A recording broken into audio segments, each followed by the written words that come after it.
Ian Fenton.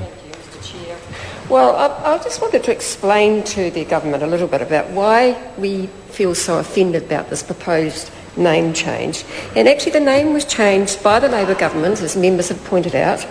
And what was the name of the law relating to accident compensation before that? What was it? The privatised name. That's right. It was Accident Insurance Act. It was the Accident Insurance Act, which describes exactly how National sees accident compensation and how they still see it. They see workers' livelihoods and their injuries as tradable commodities. That's why we are upset about this name, because National hasn't changed. We know before the last election National was having meetings with business and the insurance industry, and we know that they were making promises about privatising the work account. So the message that we receive from this SOP is that the focus is coming off the things that the Labor government worked so hard on, that my colleague Ruth Dyson has so eloquently described, and going back to this being accident insurance, opening it up to competition, opening it up to private insurers. And, you know, the language that we heard, the statements, what is it? This isn't supposed to be a welfare scheme, it's an insurance scheme. This is what the government says all the time. This is what they like to say about this all the time. So we're worried about the change of name, Mr Chair. I want to say to the members opposite, what's so complicated about the existing name? What isn't simple about the words injury prevention? What doesn't that member Sandra Gowdy understand about injury prevention? Or maybe she doesn't have any idea about what that means or why it's important, and why Labor put that as the first priority when it came to our ACC scheme. The first priority to prevent accidents, and particularly in the workplace. But what are we seeing from this government? We know the priority's gone off injury prevention. We know they don't care about that. They were cutting. They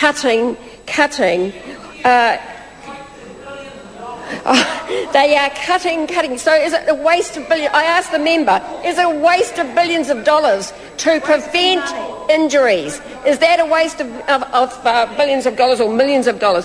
Due to funding cuts, training for workplace health and safety representatives has been cut from 6,000 down to 2,000.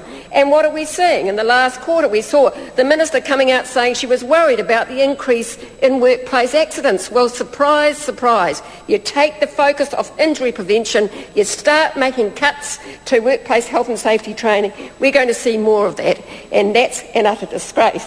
The second word that is so easy to understand, that is a simple word, rehabilitation.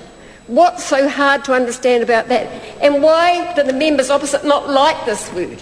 What is it? Do they want to ignore the fact that what we're trying to do, our scheme is about trying to get people back to work, back to their ordinary jobs, back to being productive members of the community. That's what rehabilitation is, and that's why that's the second platform of the requirements that the last Labor government made under the scheme. And the final word that isn't hard to understand, because the members have still got it in the change of name, is compensation. That's the last resort.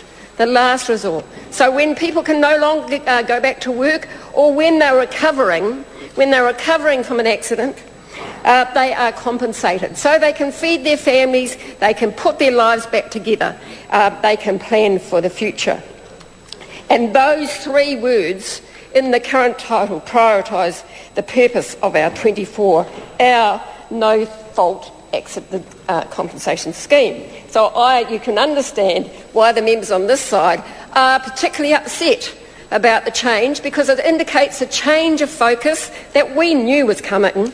You know, the language has all been out there, the discussions have all been out there, they've been in the debate. We knew the change was coming, and the Minister has confirmed that with his SOP. Now, I will be moving some amendments to the title, and I'd like to suggest a few alternatives to the title. One, for example, would be Injury Prevention, Rehabilitation and Compensation Experience Ratings Amendment Act 2010. experience ratings, and we've talked about this in the debate and why we're concerned about that, what risk rating means, what it meant in the 1990s when we had that experience rating, and how it affected people, how it affected the behaviour of employers and workers, and actually it didn't bring the accident rate down. It didn't. It increased. Mr. Chair. I call Lynn Pillay.